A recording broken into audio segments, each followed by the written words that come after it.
Então, sejam todos bem-vindos nesse nosso encontro semanal que fala sobre a energia que se apresenta a cada semana, nos trazendo alguns desafios, desafios estes que são a melhor forma de cada um poder manifestar o seu potencial que está oculto, que está escondido dentro de um corpo físico que quer sossego, conforto, quer continuidade naquilo que já sabe.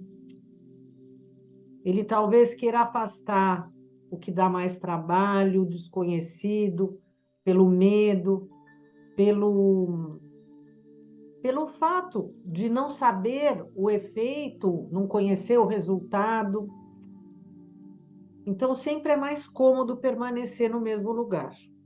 Quando a gente começa a estudar a Cabala, a gente começa a entender que permanecer no mesmo lugar é estar fora da vida. Permanecer no mesmo lugar é passar por um processo que já é o início da morte, ou não o início, mas o processo da morte. Essa palavra aqui é tão incômoda, para mim ela é bastante, mas talvez por conta desse incômodo a gente precise, algumas vezes, aprofundar dentro dessa dor e dessa tristeza que esse fim traz para cada um de nós em tantas áreas da nossa vida, para conseguir, ao tentar visualizar ela de forma profunda, mudar alguns padrões, algumas condutas, ou, pelo menos, ter compreensão de situações que estão se apresentando na nossa frente, que parecem ser situações injustas, situações que não estão adequadas para pessoas boas, situações que trazem, talvez assim, desafios de saúde ou desafios de relacionamentos que a gente pensa que a gente não vai ser capaz de conseguir enfrentar e muito menos de chegar num resultado positivo. Falar sobre términos é falar sobre a vida, porque a vida é uma sucessão dessas pequenas mortes, que são esses finais que invariavelmente acontecem. E estudando Cabala, a gente começa a se questionar de tudo, se questionar sobre a morte, é se questionar sobre a vida. Se questionar sobre a vida é encontrar a força da vida na própria morte. É esse paradoxo que é essa nossa passagem aqui no nosso mundo físico. Isso é exatamente a essência dessa porção dessa semana, que se chama Macei. Macei, que são jornadas, viagens. Uma porção muito reveladora. Bom, nós fizemos já a nossa meditação com os filtros que o Arya Kadosh já nos ensinou, que eles estão ali atrás. Eu vou deixar aqui do nosso lado, então, só um incenso, e vou deixar essa vela aqui num local que ainda seja visível para vocês. Oh, meu Deus, aqui. Pronto, aqui de lado, maravilha. Nós estamos quase saindo do mês de Tammuz, já ele está se despedindo de nós. E logo nós vamos entrar numa nova energia, que é a energia de Leão, e nós vamos continuar dentro dessas semanas estreitas de muito julgamento, e dentro desse julgamento que essa porção se apresenta sempre dentro desse período, e ela fala sobre uma viagem, sobre jornadas. Se a gente levar no sentido literal, nós vamos ter inicialmente uma descrição completa de todas as paradas que o povo hebreu teve no deserto. De novo, só lembrando, dentro do tempo linear, que é o final dessa jornada no deserto. O mais interessante é que Urashi, esse grande comentarista, grande sábio da Torá, ele fala que, acredito que 40 dessas jornadas foram realizadas naquele primeiro ano. E eu vou ler para vocês, nós vamos ter aqui algumas coincidências. Eu vou ler para vocês não acharem que sou eu que estou trazendo aqui um número que é aleatório, que foi criado aleatoriamente. Quando a gente lê o primeiro versículo, a gente encontra aqui, então, em Números, capítulo 33, essas são as jornadas dos filhos de Israel, que saíram da terra do Egito, segundo seus exércitos, por intermédio de Moisés e Arão. E o deserto representa também a semente dessa escuridão. O deserto não é vazio, porque eu tenho no deserto também a semente da luz. Vamos entender melhor esse conceito.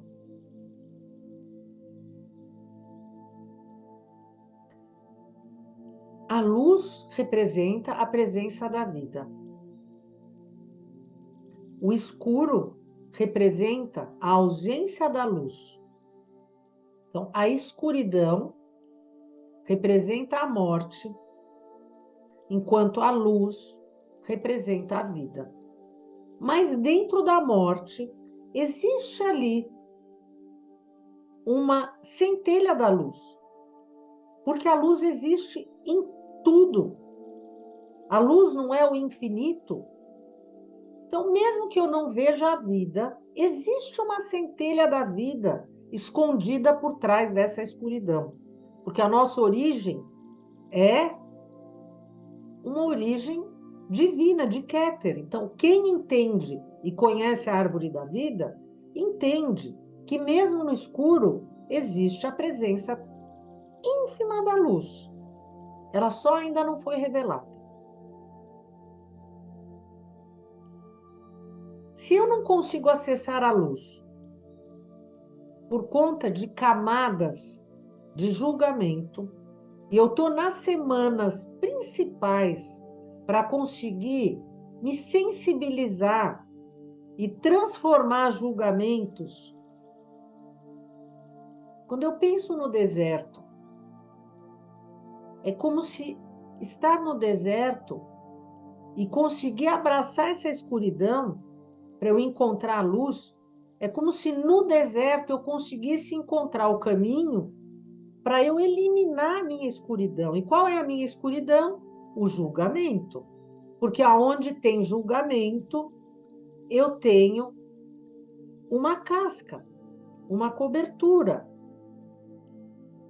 Por que é que os mestres vão para o deserto para que eles possam tirar essa casca e conseguir entrar dentro dessa manifestação? Por que é que dá muito trabalho fazer algo crescer? Vamos pensar aqui em algo bem prático, pensando na natureza. Para cultivar o que quer que seja. Muitas pessoas vão dizer, no deserto é impossível. Sim, seria impossível, mas a gente hoje tem tecnologia de irrigação, de sementes, de N processos que conseguem viabilizar alguns tipos de cultura crescerem com adubos, de crescerem ainda assim dentro do deserto. A gente que volta de uma viagem de Israel, a gente volta maravilhado de perceber como pode um dos países mais desenvolvidos do planeta estarem no deserto. Como que consegue tirar, fazer crescer a semente do deserto? Tirando camadas e camadas de negatividade, camadas e camadas, colocando a energia e o esforço para criar luz. Mas de que forma? Usando essa nossa força para transformar aquilo que parecia sem vida, que era morto. Quando, lá no Êxodo, no início da nossa viagem, quando Moisés chega na frente do Mar dos Juncos, ou Mar Vermelho, Yam Suf. Essa palavra, Yam Suf, o Mar dos Juncos ou o Mar da Limitação.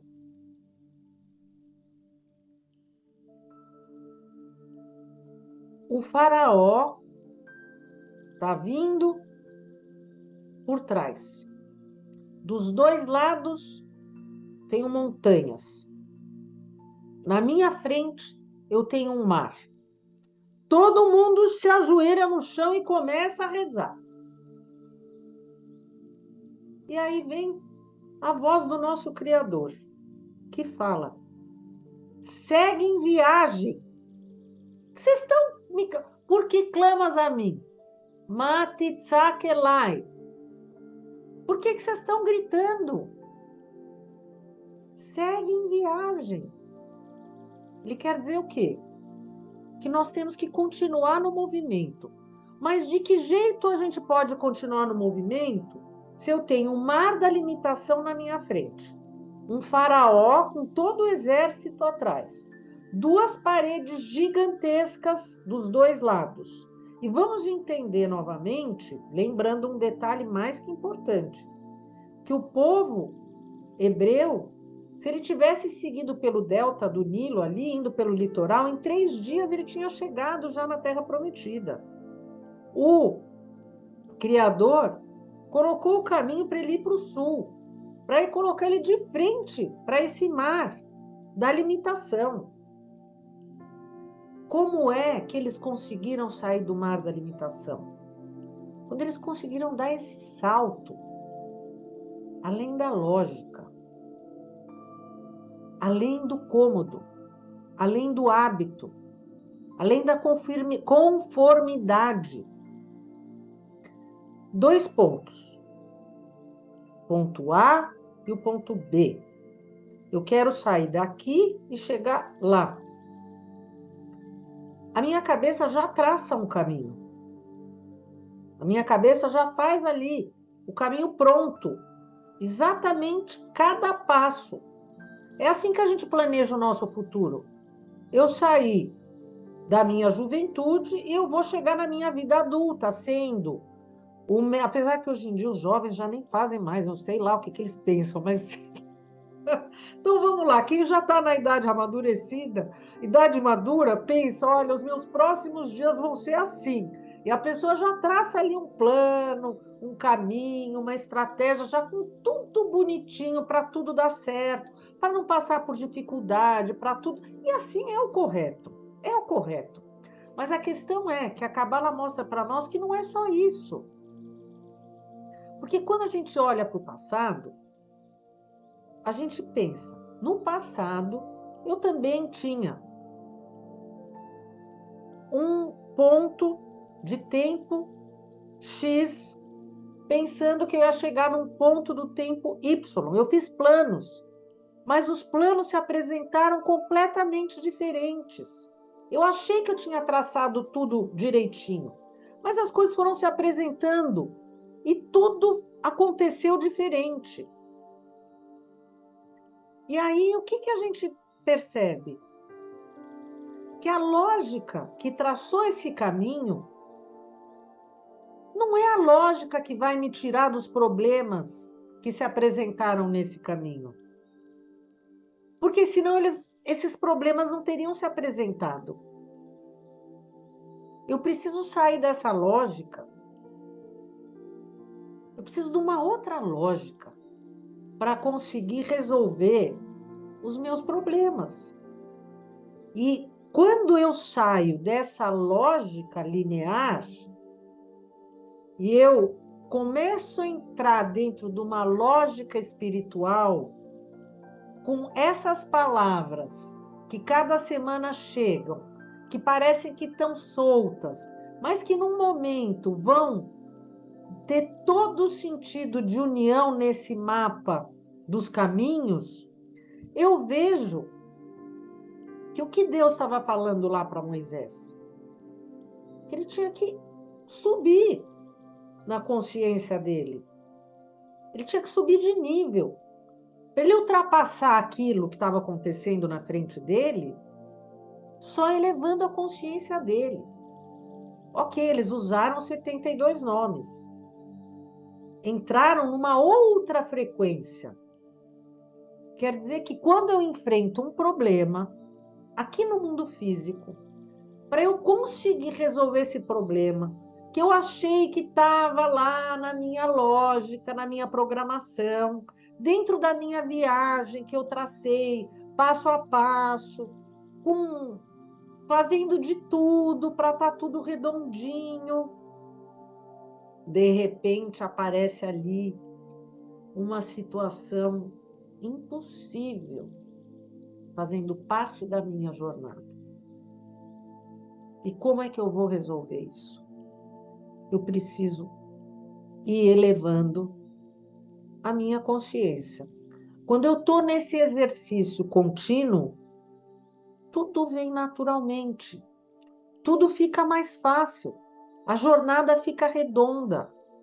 Porque eu já estou com o meu olhar preparado. Se não for a minha programação, eu tenho um entendimento, não aceitação, do jeito que é do jeito que Deus quer, então tá bom. Não, eu sei que eu fiz o melhor. E dentro do melhor eu vou continuar a exercitar o meu melhor. Porque eu não cheguei ainda onde eu precisava chegar. Se eu tivesse chego, eu não estava aqui. Então eu não vou deixar nenhuma oportunidade escapulir das minhas mãos. E da mesma forma, vamos agora ir para o número 42. Da mesma forma que o povo hebreu usou de uma nova frequência, nós aqui usaram 72 nomes. Nós temos aqui uma ferramenta da criação de uma nova frequência. Que ferramenta é essa? O nome sagrado de 42 letras, ou 42 palavras, ou 42 caminhos, ou 42 frequências, que é essa oração do Ana Becoa. De onde ele veio? Um sábio, Nehuniah ben Akaná, um grande sábio, que, aliás, eu trouxe aqui o Bahir, que é, da mesma forma que o Zohar é considerado o livro do resplendor, o Sefer HaBahir é chamado o livro da iluminação.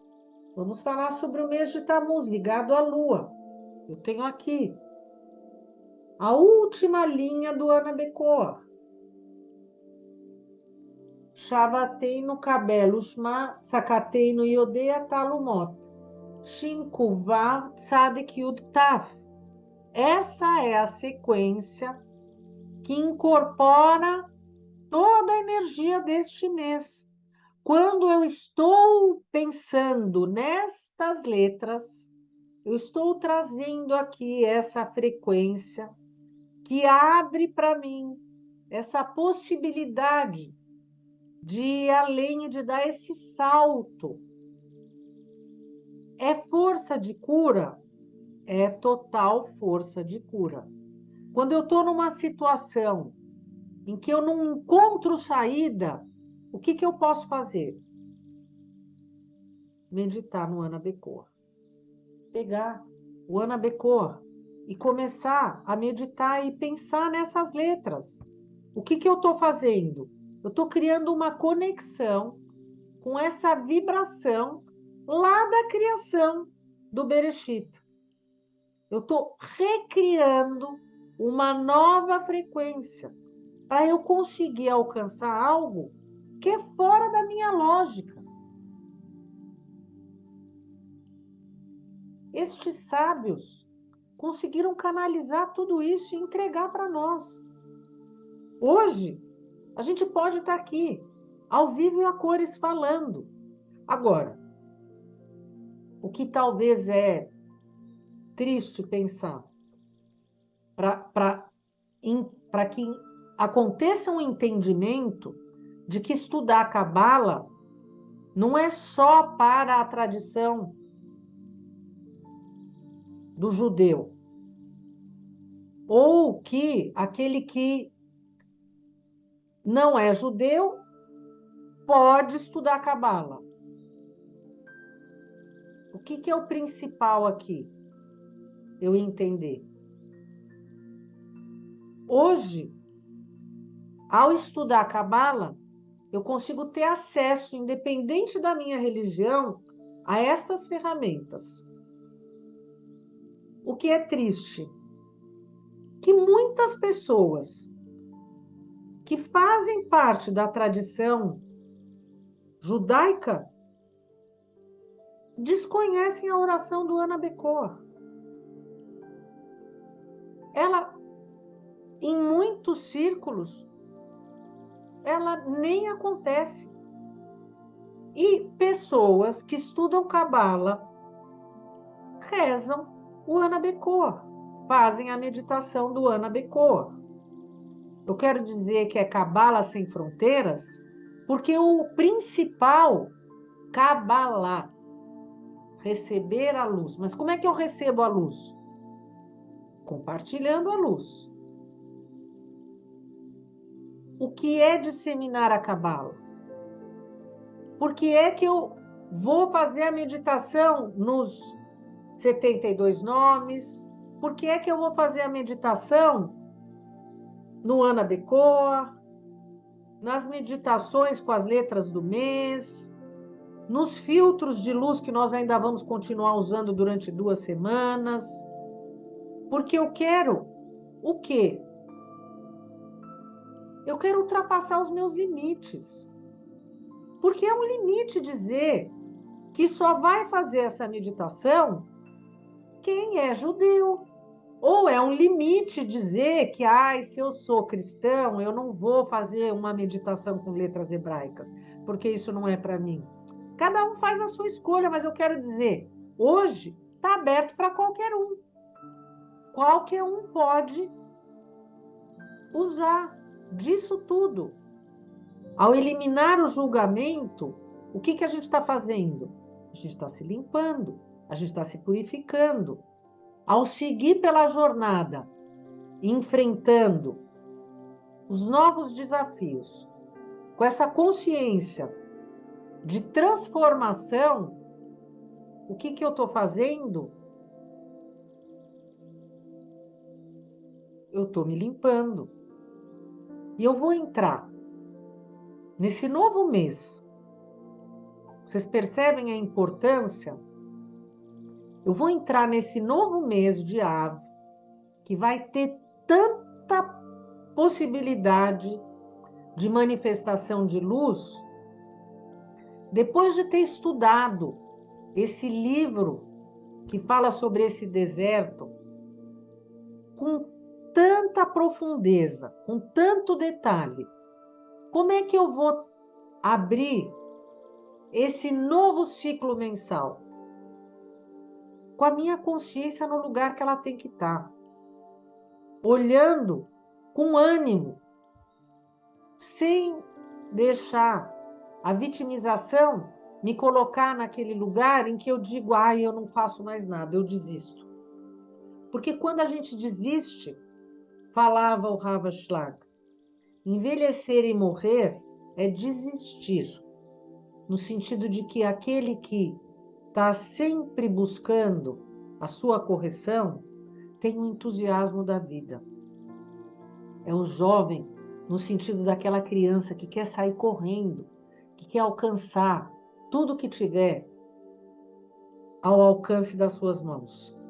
A partir do dia 9 de Av, nós já estamos começando a contagem regressiva para o Rosh Hashanah. É como se agora, aquilo que a gente tivesse que ter construído, a gente já tivesse feito, e nós estamos só nos realinhando, nos organizando para começar daqui para frente a nossa nova jornada nesse novo ano. Todos aqueles que estão seguindo aqui vão estar com esse entusiasmo do novo, ao invés de achar que vão se jogar na estrada por não conhecer o caminho. Nós não conhecemos o caminho. A gente não tem essa visão do futuro. Mas a gente pode se conhecer para conseguir trazer força e alimento para continuar seguindo por esse caminho. Isso sim a gente pode fazer e a gente pode fazer juntos. E eu agradeço a presença de vocês aqui nesse encontro. Agradeço a presença de vocês na live do Acendimento das Velas, toda sexta-feira. Agradeço a presença e a manifestação pelos comentários, pelos likes, lá no YouTube, no Instagram. E mais do que tudo, vou agradecer a presença de vocês nessa preparação desse novo ano, porque esse projeto divino, que é a minha vida, faz parte do projeto divino, que é a vida de cada um de vocês. E se a gente estiver construindo individualmente o novo, nós vamos estar criando esse novo ciclo com essa intensidade de alegria e de potencial de realização. Mais uma do Ravachlag, mais uma. Ele falava, cada um dentro do seu projeto. Olha, e aliás, isso era muito importante que eu queria dizer para vocês. A gente se constrói em cima da construção que foi feita anteriormente das gerações. A inovação só pode existir a partir do novo que foi realizado antes de nós.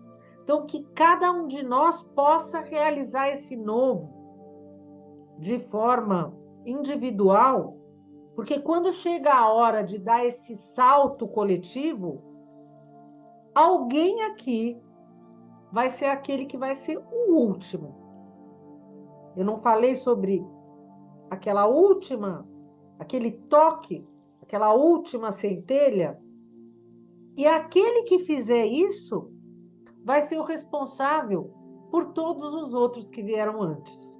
Olha a nossa importância. Olha como cada um é importante, porque a gente não sabe quem vai ser aquele último, mas pode ser que seja cada um de nós. Obrigada. Vamos caminhando juntos. Obrigada, gente. Terça-feira ainda é cedo para falar Shabbat Shalom, mas com muito amor eu já vou dizer. Shabbat Shalom, gente.